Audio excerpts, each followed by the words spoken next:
thank you all for being here. My name is Maria Futridis. I'm the Executive Director of the Hellenic-American Cultural Center and Museum. I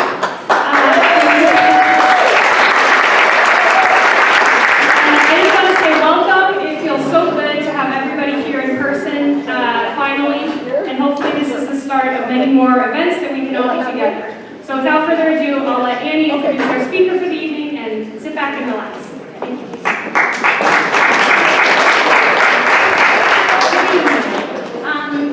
Thank you, Maria. I hope you've all enjoyed the champagne meet and greet and enjoyed the reason for tonight's event is to, I'm sorry, I'm a little upset about Christina, but the event is to grand open our museum upstairs and in the shadow of the Acropolis. It's an exquisite exhibit. The exhibit is a labor of love, taking a lot of hours to put together. And the exhibit team is Joe. Thank you. I know, thank you. Okay. Is Joanne Liakis, Georgia Liakis, and Christine Rubel. The next segment of tonight is going to be a presentation by Presbytera Theodora. Theodora is a native of Thessaloniki, and that is where she met Father Christmas. She moved to Portland with her family in 2017. She completed her undergraduate degree at the University of Athens, and she majored in theater studies. She also has received several certificates in drama theater, kinetics, and music education. She has over 20 years in education and drama, teaching primary and secondary school. She also has taught children of special needs. She is passionate about inspiring students to creativity and being expressive. Without further ado, let me present Presbytera, and her topic tonight is how ancient Greek theater influenced ancient politics.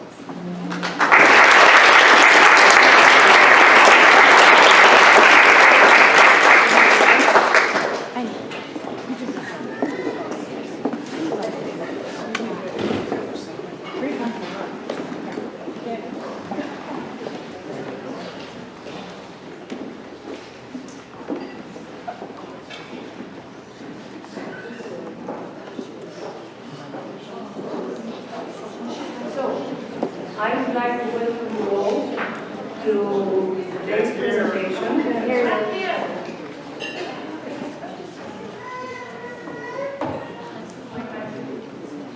In the train. Can you hear me?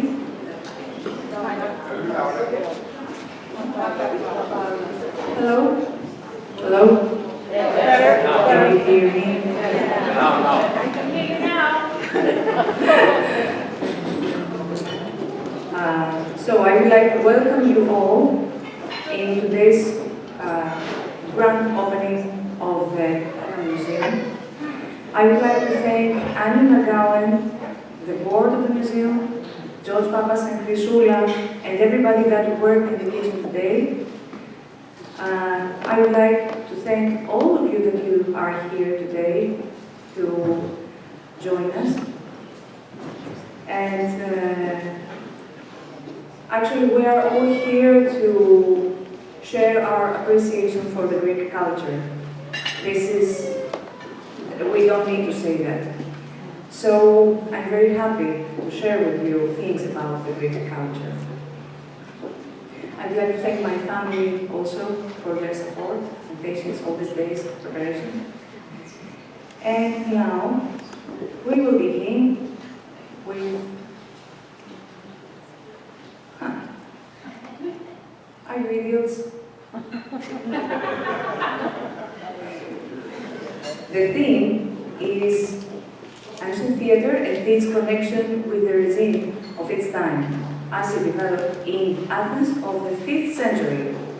But first of all, I wanted to ask you something. Since you have already seen it, I will go to continue. So, are you idiots would mean that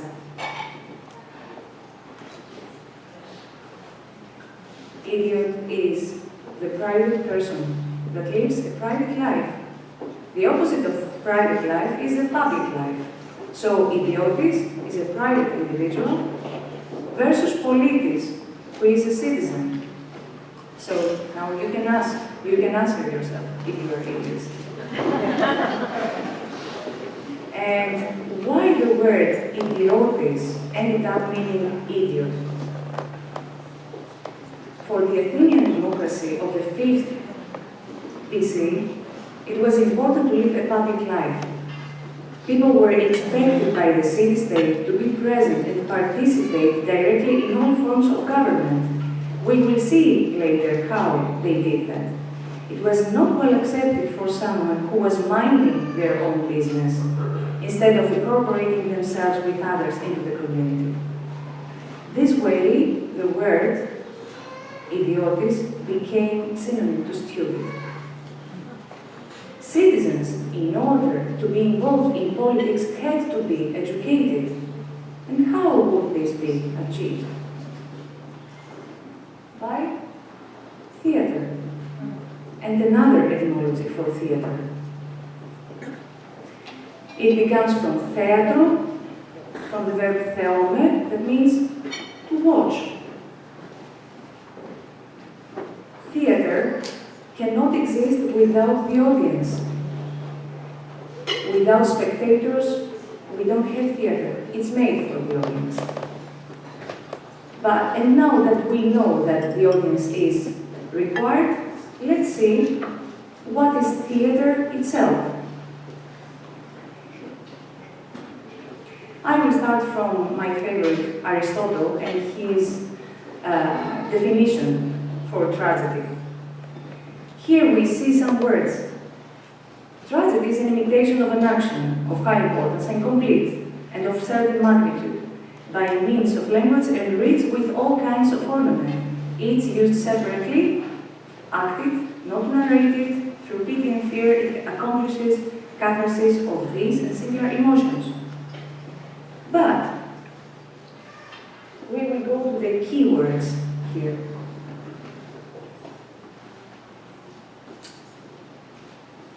Imitation of an action. Imitation of an action, but not exact representation. A free and creative one. The characteristic feature of theater is action.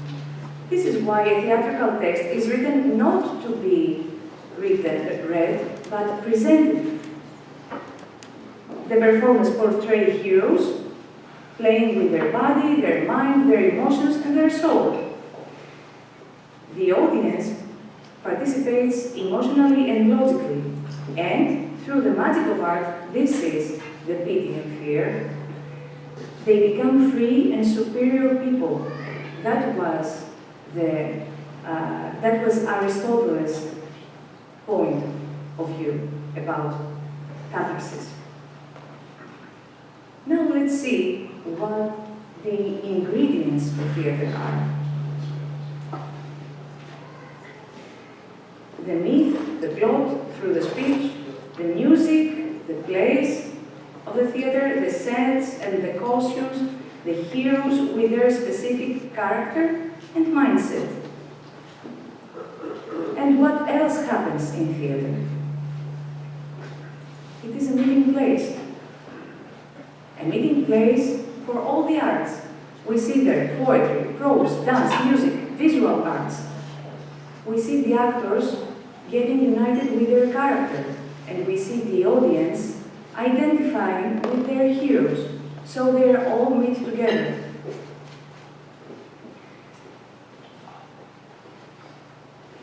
Now, theater was not existing by always. When it started, at first it was a song named Dithyramb, a choral song dedicated originally to worship Dionysus. It narrated his adventures, and it was sung by a group of men wearing plain masks and following their leader, who was improvising.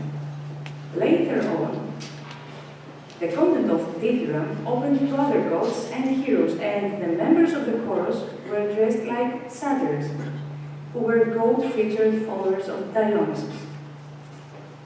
They all also were trained to sing and dance, so of costume, imitation, and movement were established. Now, in the middle of the 6th century, in Attica, the area surrounding Athens, a poet named Thespis had the inspiration to take the leader out of the chorus and put him towards the group. Now we have a single person standing there, pretending to be a mythic figure. The chorus sing all together, telling some story about him, and that person facing them responds to them in first person, in prose. This single person is the first actor on stage, and this dialogue is the first dialogue on stage. This is the first moment of theater. The chorus stays the same, but more characters are added, more actors. And now they can deal with the myth, they can generate the topic, they can develop action. And in 535 BC, probably Thespis was the one that showed the tragedy in Great Dionysia, a huge celebration that was celebrated every March in Athens. And now if you wonder how the word actor is in Greek, Hypocrites. Hypocrites, which reminds you of hypocrite. It comes from the word hypokrinome, which means apokrinome, amando, answer. And it has two meanings in Greek too.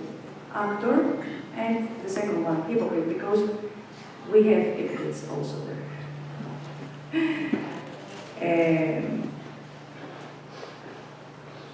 And now,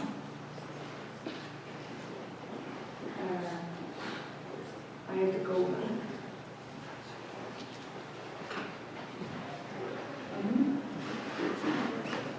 Yes.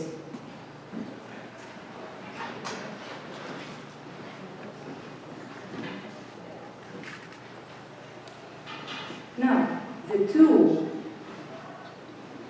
two kinds of theater that existed in ancient Greece was tragedy, tragodia, tragody, ode of gods, and komodia.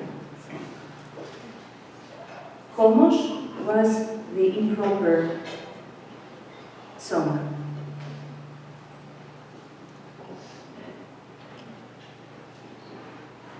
So, now that we saw about the kinds of theater, let's see the place. What was this place?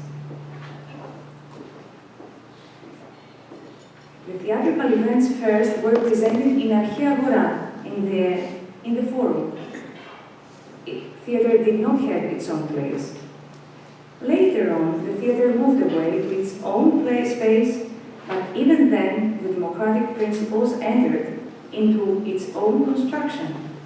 Greek theater was never housed in a closed hall with a limited number of seats. It was for everyone. Although, in later years, the European theaters of Renaissance, for instance, had very, very specific seats. The Greek theater was from the beginning housed in an open space construction that formed a huge semicircle and could accommodate a large crowd. The building of the ancient theater is like a shell, half-sphere. On the one hand, the amphitheater, and on the other, the stage. If you see it as a half-sphere, the other half is the sky. This is the universe of ancient theater. Everything is done under heaven, under the roof of eternity. Everything is said and sold there. And what is the architecture of it?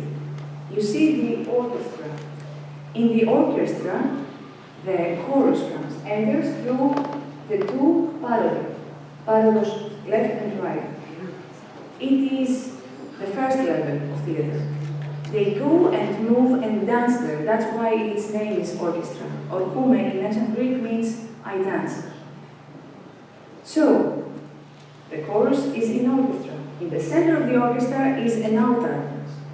If you find the center of it, it would be the altar, where the priest of Dionysus immolates before the feasts, and they use it also as an altar for the scene, for their clothes. You see there the scene. On the scene are the actors. They go up through the steps. A second level is for the gods. And opposite, in the first seats, in the hilon, in the seats, in the tribunes, is the throne of the priest of Dionysus and the archons. These are the first seats. Opposite to the actors are the citizens. And on the second diazoma, the second zone, are the women, the slaves, and the children, where the gods are. So there is a reversed level in both ways. Now we will talk about another thing that we see in theater, in ancient Greek theater, and happened also in politics. The judges. The judges were selected on the basis of democratic procedures. The members of the jury were not necessarily descendants of aristocracy or people of particular culture, but citizens selected by law. You will see, of course, that the audience was everyone. Everyone. Not to a special category of people, but all the three citizens, women and children. And even the poorest were there because the city paid for them. So they saw all the performances. This shows how important theater was for everyone.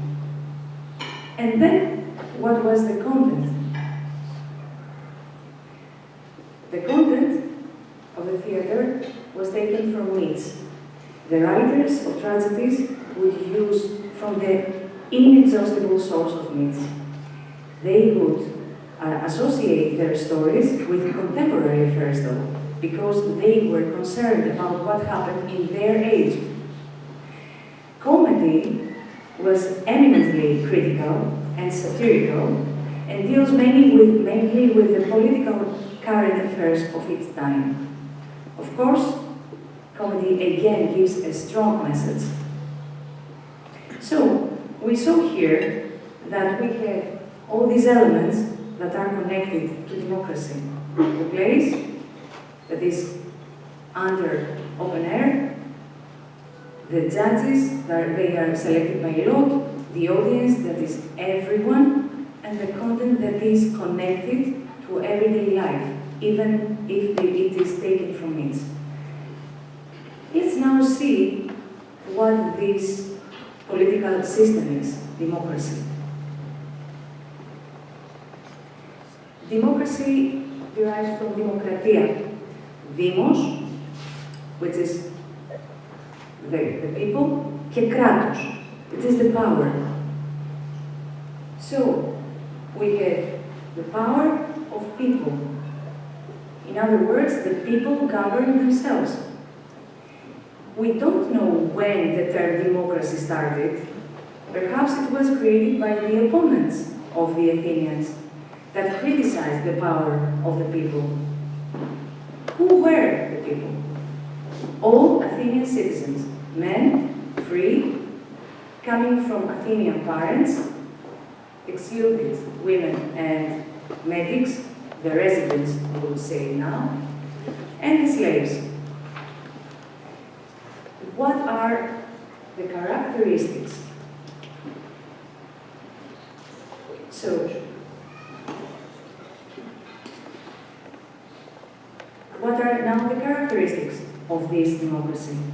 First of all, it was the separation of powers. We have three powers. We have the Council of the 500, which is the legislative. We have the Assembly of People, την Εκκλησία του Δήμου, which are the executive and the judicial power, with 2 courts. All these are from the people. Immediacy, the second term here.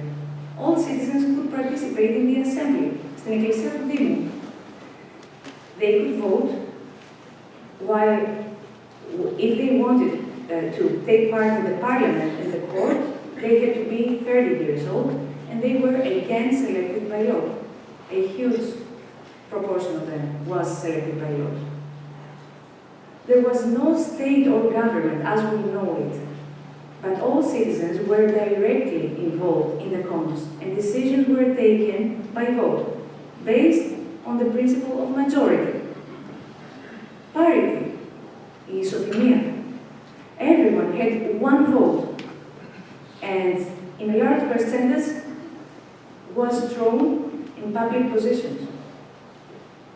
Egalitarianism, η σιγουρία. They were all equal before the law. Everyone could speak in the assembly of people. Public complaint, the right of a citizen to bring a lawsuit against a fellow citizen that had urged the municipality to pass an illegal law. Ostracism. This is a very interesting one. The right of the city to exile anyone who was considered dangerous for the security of the city. How? If they had great power. So you can imagine today, if this was applied in the United States, who would be exiled? The people that control the media? The people that control the economy? Who? So, the liturgies. This is a very interesting one. It's a form of indirect taxation where the functions as someone offered a part of his property for the benefit of the city. The richest men in Athens were willing to perform as well as possible various services defined by their city with reward, fame, and philanthropy. When a citizen who had been entrusted with a function considered that someone else was in a better financial position than himself, he had the right to challenge his fellow citizen either to take over the operation or to exchange their property in return. If the second citizen did not respond positively to the above challenge, the case was heard. They would judge it. And now, what is the purpose of democracy? It is the well-being. The well-being could not exist without the truth. The aim of the citizens, then, was to find the truth about their personal fulfillment. And this truth had to be met with the other truths of their fellow citizens in public life. So the integration. Democracy is not republic. Republic is res publica, common things. It is different from democracy. In republic, citizens organize and share public things. In democracy, citizens seek the truth. This is why philosophers and poets in ancient democratic Athens occupy a prominent position. They are the valuable guides to finding the truth. What were the risks of democracy? The content of the laws. Law was the basis. It was followed by everyone. And the thing that made the Greeks distinctive from the barbarians was that the king was above the laws. In Athens, everybody had to be obedient to laws. The abuse of power. We constantly see in Greek tragedies the control of power and the search for moderation and punishment of the abuser. The apolitical citizens, only this thing. You see what happened with the idiots. He became an idiot. The demagoguery. In some plays, it's highlighted the dangers of demagoguery, and in another play, media denounces the audacity and the abuse of citizens as a result of demagoguery. And the political immaturity that derives from demagoguery and is the effect of that, so that citizens change their opinions influenced by corrupted readers and politicians. All these problems that arise in the democratic system are discussed in ancient theatre in one way or another. And now, how theatre served democracy? We have already said a lot about it, but first of all, the ancient theatre was taught. They didn't say staged, they said taught. The theatre was taught. This says a lot, that it was a kind of teaching, a kind of school. It was not just an enjoyment. Then, and here we learn what ithopos means. Ithopos is the actor from the words ethos, and pio, do, make, create ethos. This is the original name for ethos, and what we still use in Greek. Now, how theatre served democracy? They could discuss everything there. Everything. Is politics, refugees and asylum, divine and human law, ideological passions, psychic passions, distribution of wealth, issues of war and peace, dysfunctions of justice. All these things are come from certain plays. So these are from Danaïdes, Epics, wars, wealth. All these are ancient Greek plays. The ecological issue, the body and the sexuality, through mainly tragedies and comedies. The theatre showed reality without idealizing it and questioning it. And when it was period of performances, everything stopped because they wanted everyone to attend. So it was a very strong institution. The expenses were covered by the state, by the sponsor, to be honest, and were much more than the costs of the war. That's why Spartans would criticize the Athenians that they spent more to theater than to war. Lucky them. Then, the ownership of the leader. We have seen this problem of leaders and their balance with their citizens. All these things are taught and are explained in Greek theatres. The responsibility is not shared, it belongs to the leader. So there is a Greek play that Theseus says, the people reign but need a shepherd to lead. The poet sees a danger of anarchy and tries to prevent it this way. Dialogue is a component of theatre. Without dialogue, there is no theatre.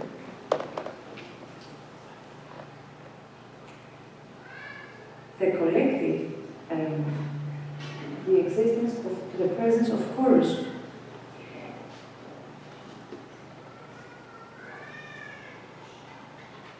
So chorus is the one who acts like an actor, does not react, but act.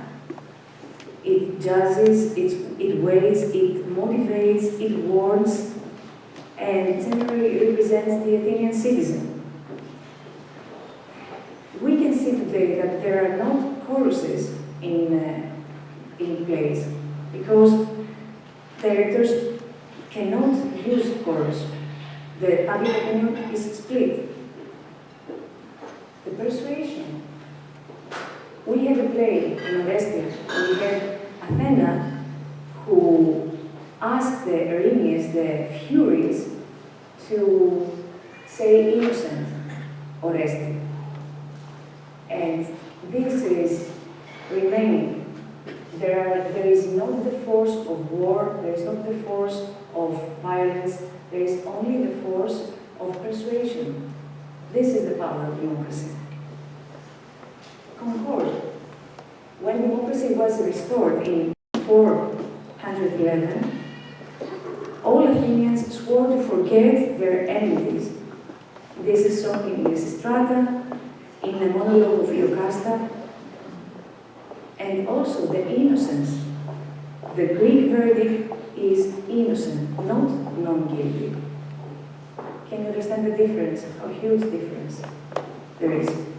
This is shown in court decisions. You erase the past with the innocent. Also, in tragedy we have the self-limitation. There is always a limit.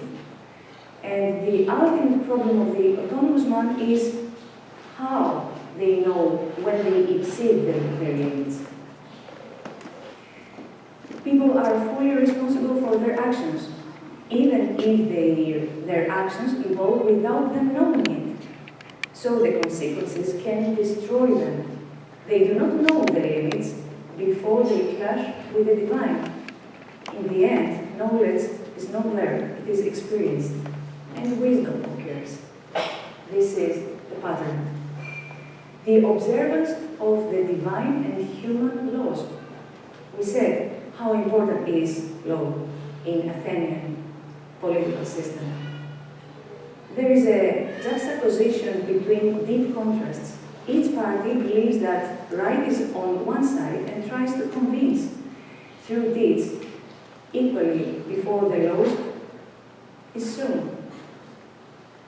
In Antigone, there is the burial of the dead. She wants to bury her brother, but Creon, her uncle, does not let her.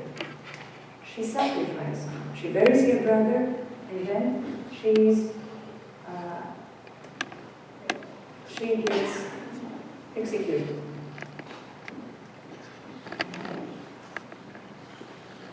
And the judicial conscience is the legal concept of this age. That is, I can say that it is very progressive because all the ancient Greek was based on eidos and trial. Eidos was the respect and modesty and had nothing to do with guilt and remorse. The moral conscience, the respect of the unwritten laws, the philotimo, the self-respect, and justice.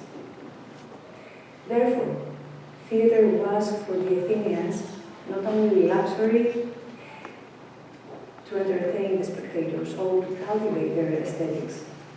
In a unique and unrepeatable way, theatre brought its viewers in contact with great ideological and moral problems, with high meanings of philosophy and law, many times by rejecting the political order to make them ask the right question. It showed them what to watch out for and what to avoid. Theatre taught the assembly of citizens, through a plot twist, what is right, what is wrong, what is justice, what is rule of law, what is respect, ethos, what are the rights of the city, where they reach, how far they should go, which laws to break, and why they should not when a conflict occurs, when disaster strikes, and how they can prevent it.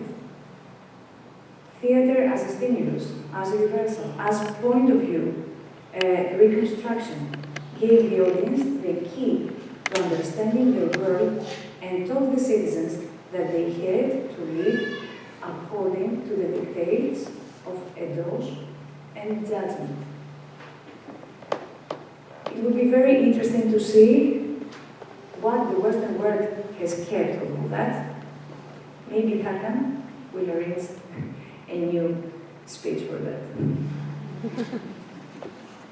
Thank you very much.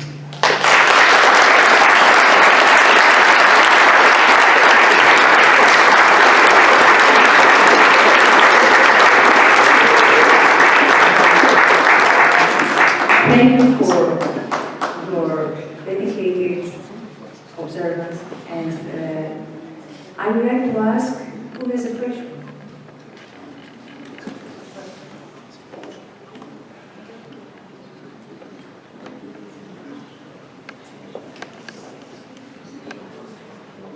That means that either I explained everything or I made you confused. I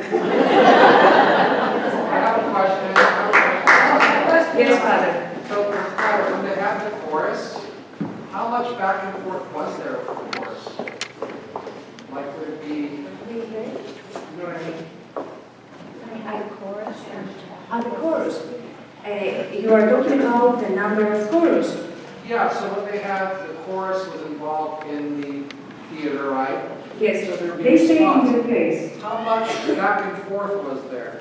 There was a movement, we call it oasis. There was a real movement there, which had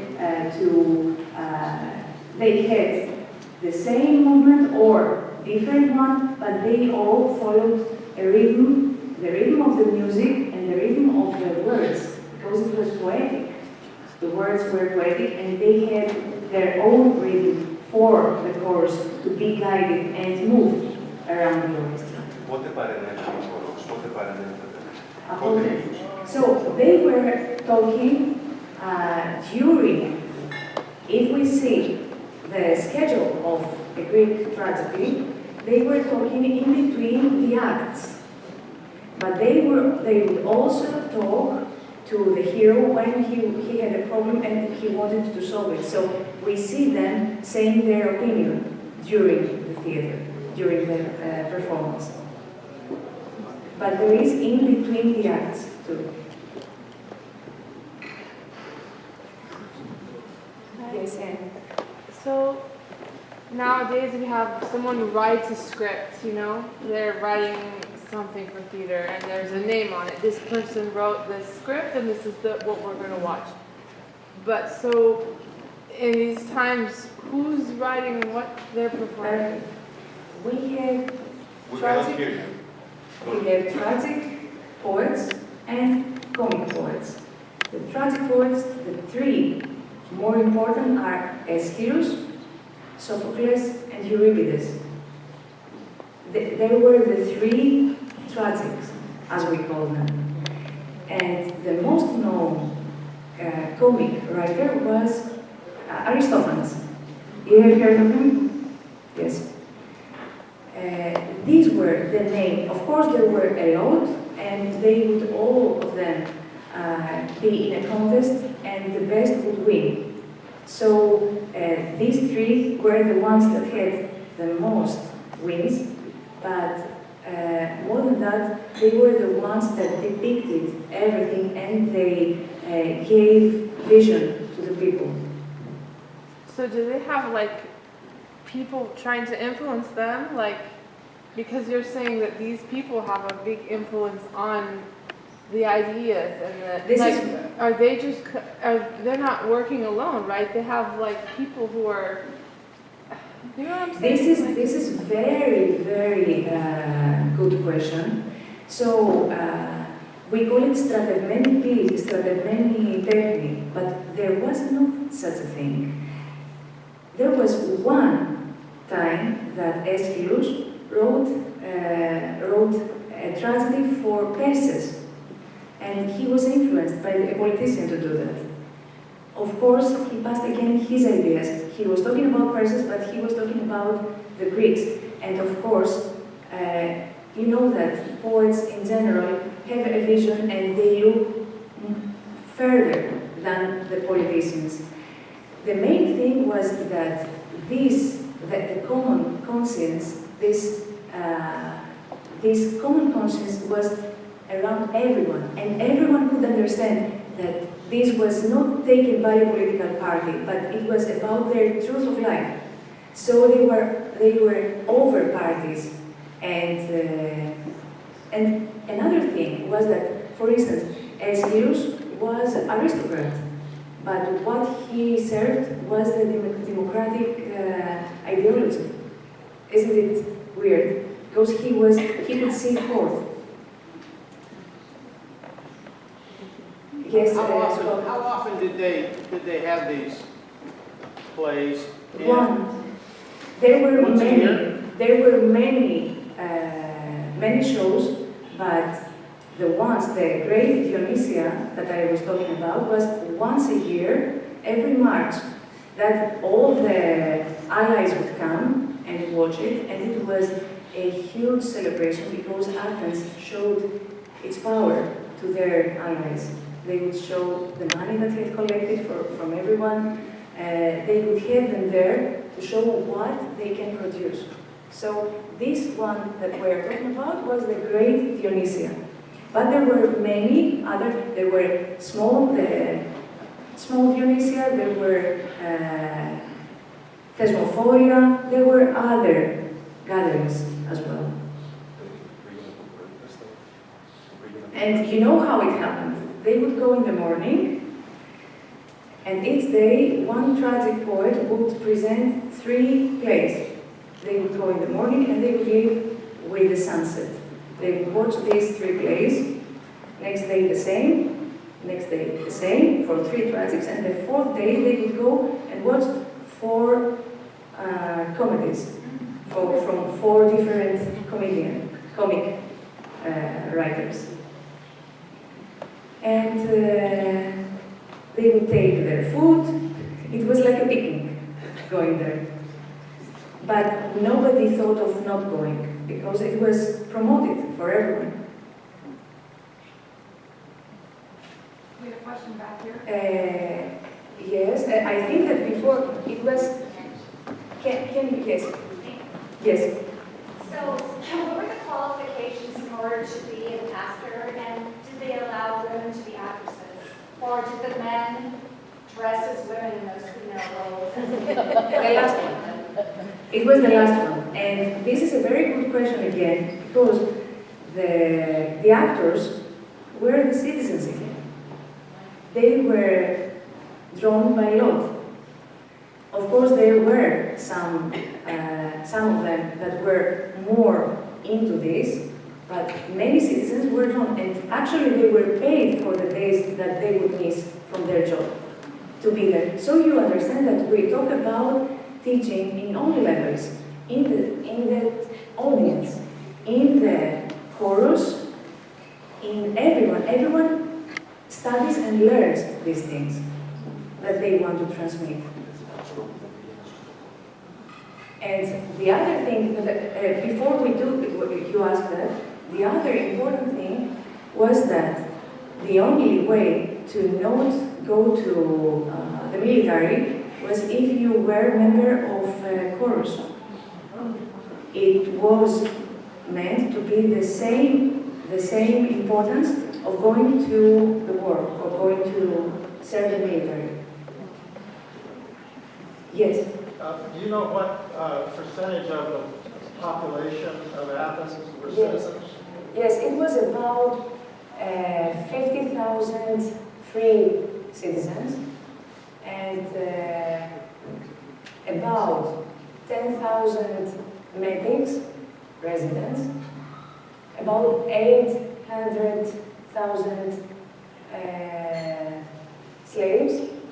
So the families of them were about 250,000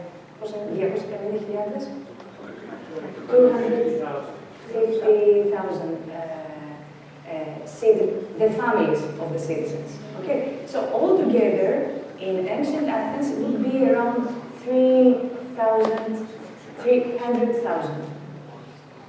Out of a population of about 1.2 million, I'm hearing? Sorry? Out of a total population of about 1.2 million? Including the slaves, of course. 300,000. The whole population would be 300,000. I thought you Πόσο said είναι 300,000, πόσο είναι? 300,000. how many slaves? 800,000. Well, then the whole population was 1 million. No, I didn't say 1 million. Not 1 million. No, but the total population. Maybe she means 8,000. Did you just say 8,000 or 800,000? 80. Can I repeat? It's easier for me to write. One more question? Yes. We used to have a big classical theater here, which was, would happen about a week before our festival opened. And it was really beautiful, and I do miss it. But you spoke on Tragedia, tragedy, and poesia, comedy. And I remember the play Oedipus Rex when I was in the theater. And I and some other person was sitting in front of me, a couple of rows down, were the only two laughing in that play. And when he came out, I didn't even know who he was, and he looked for me and he said, "Do you think we missed something? Or did they miss something?" So Greek tragedy can be, you know, you can go either way with that. I don't think that someone will laugh in a Greek tragedy unless it's a parody. If it's a parody, then they can laugh, yes. But I haven't found any tragedy that I watched and I was laughing. It was a tragedy. Thank you very much. Thank you.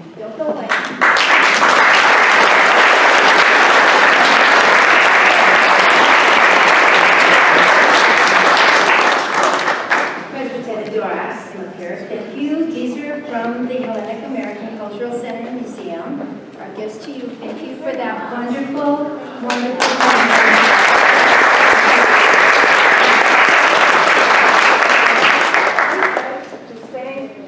Κύριο Νίκο Φιαρά for arranging all the electronic stuff here. Thank you very much.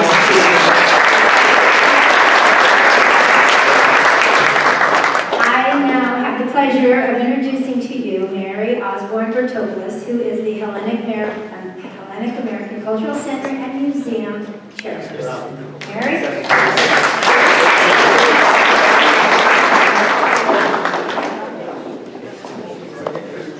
I forgot one more thing. Presidora, this is also for you, but it's not from the museum. That's the first time. It's much appreciated. Wow. Thank you, Dora. That was a wonderful presentation.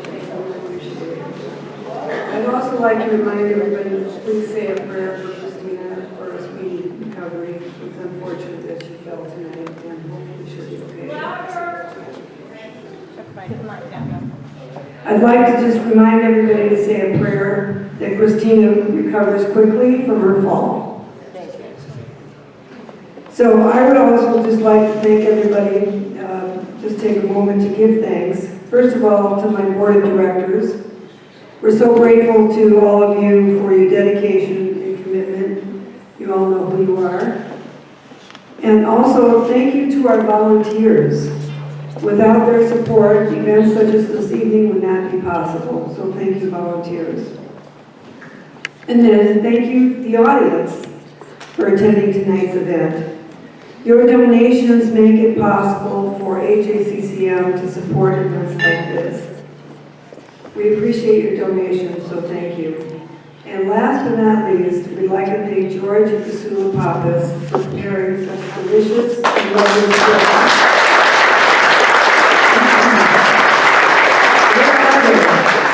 George, Priscilla, where are you? Hello?